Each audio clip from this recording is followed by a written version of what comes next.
It is our privilege to hear from Rabbi Azriel Fellner.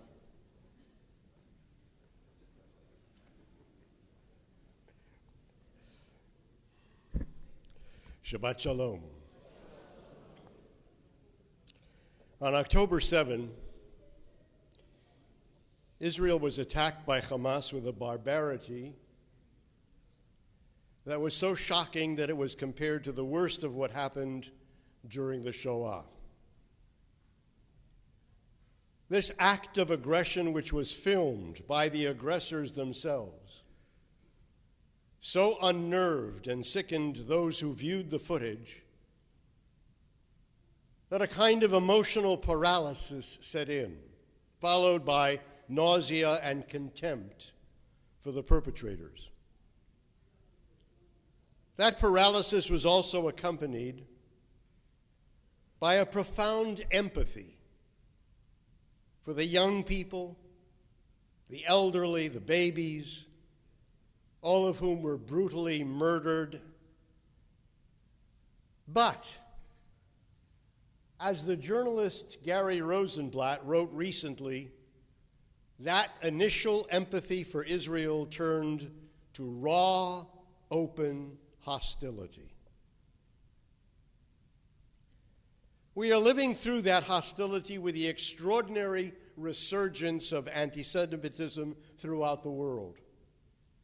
On campuses, in street demonstrations, and the outpouring of lies, not just about Israel, but about Jews in general. Verbal attacks against Jews, which we thought had been buried after the Shoah, have now found new currency. Jews are afraid to wear a kippah in public places, or to be adorned by a necklace with the Magen David displayed.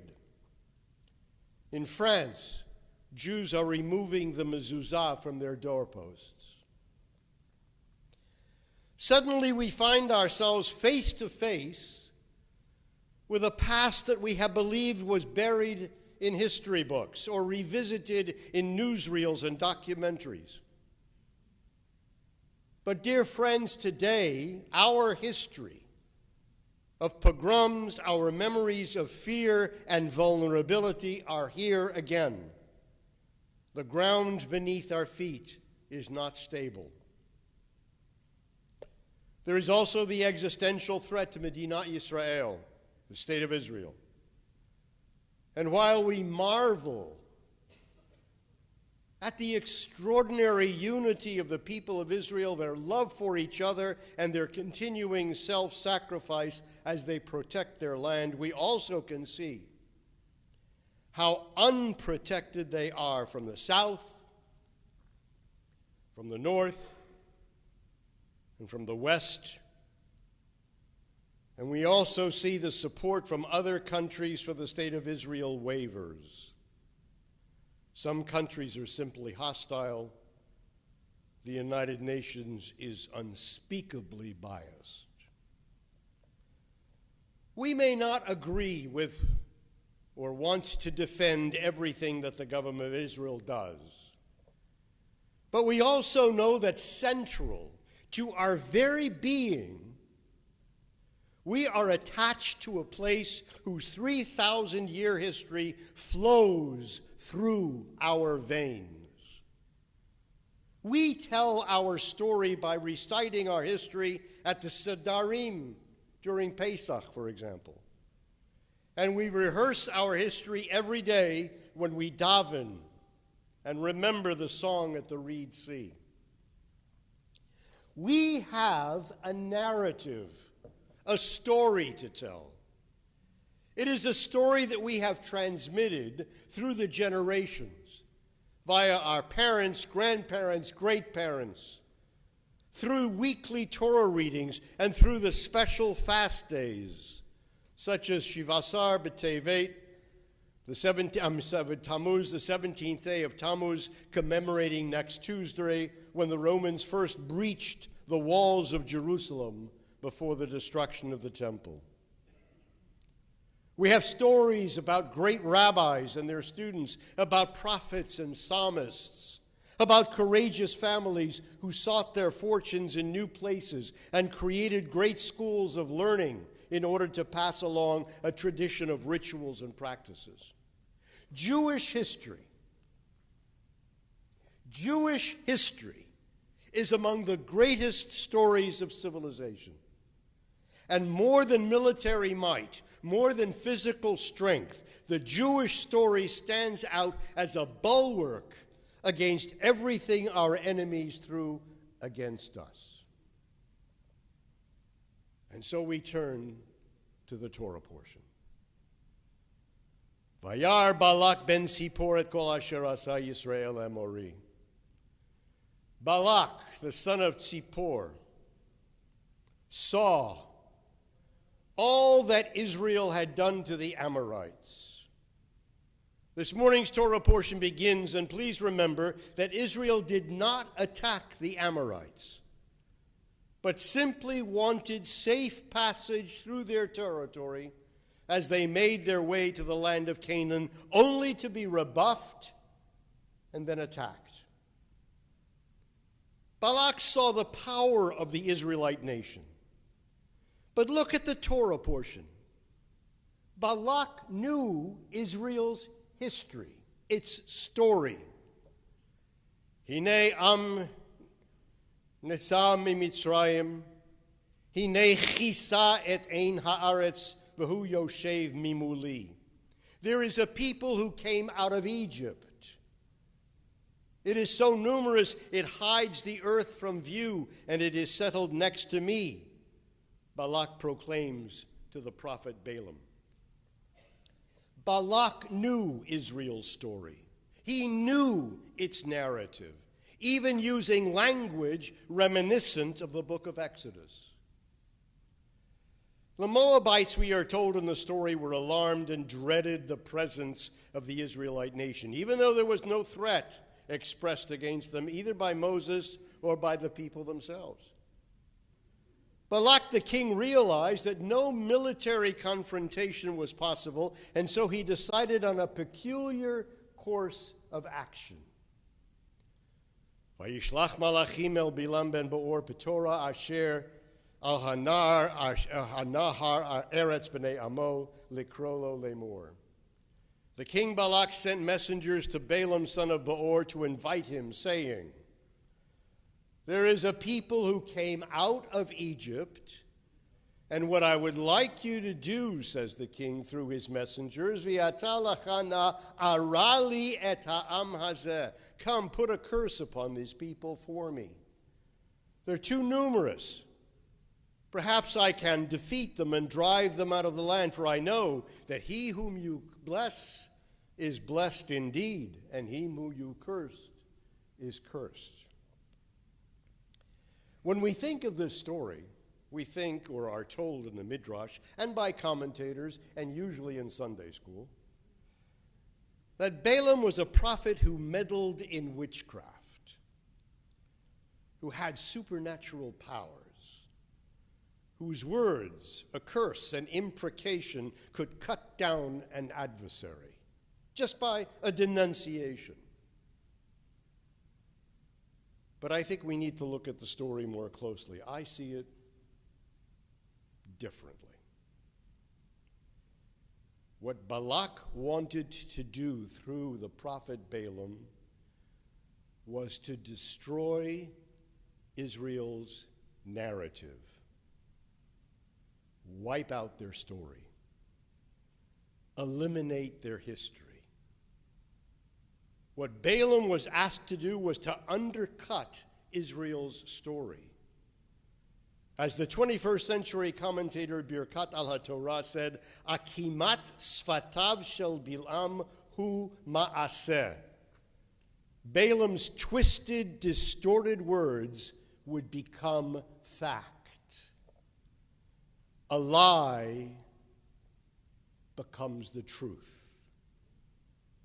That is what Balak wanted to accomplish through this heathen prophet Balaam, to destroy Israel's narrative and thereby deprive the Israelites of their right to live, with the ultimate purpose of the agarshenu min haaretz, I will drive them out from the land, which according to the Klei Yakar meant the eradication and total elimination of the Israelite people by words alone.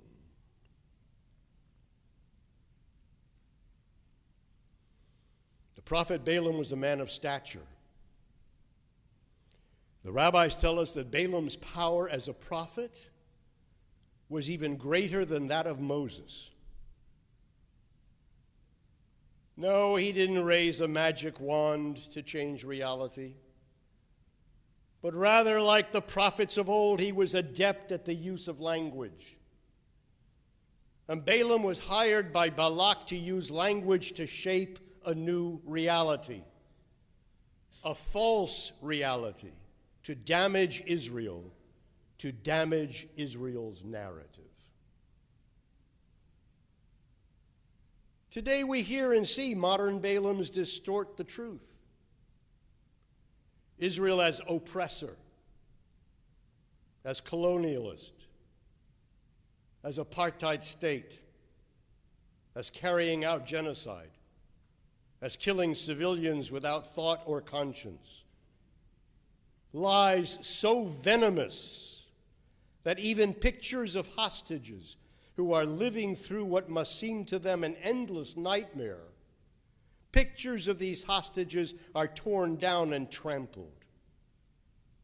Even the best of modern Balaam's repeated untruths through the distortions which often remain unchecked, the story of our peoplehood, the diversity of the state of Israel, its beauty, its genius, are all damaged through words. With the story of Balak and Balaam, God intercedes and turns what would have been a distortion into a blessing. Today we do not have a divine intervention in the verbal legerdemain which we hear on a daily basis. Today we are the stewards of our own narrative. We are the responsible agents to tell the story of our people. And regrettably, many of our young people do not know our narrative. Some have even turned against our narrative. Many are simply ignorant of the past, uninformed as to how the state of Israel even came to be. But dear friends, ladies and gentlemen, history has come knocking on our door. The days of our easy ways about this world and in our country, our Jewish institutions and their continued health cannot be taken for granted. We cannot rely on pledging ourselves to tikkun olam.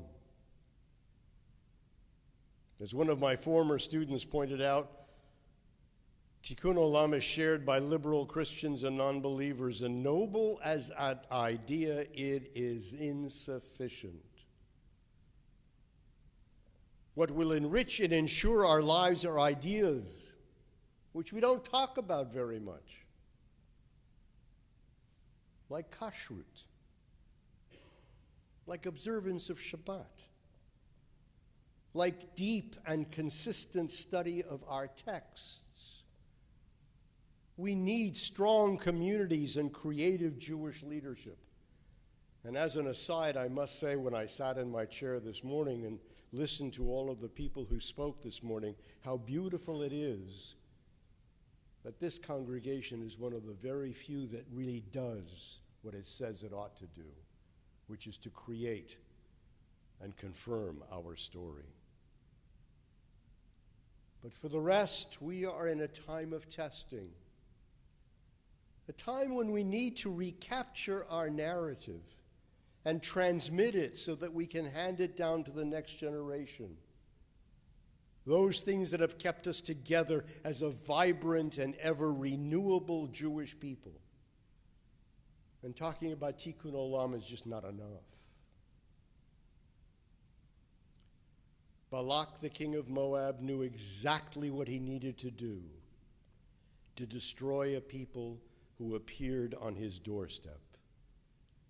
He hired a man prophet who could disrupt their narrative. He failed. Now it's up to us. We cannot fail. Shabbat shalom.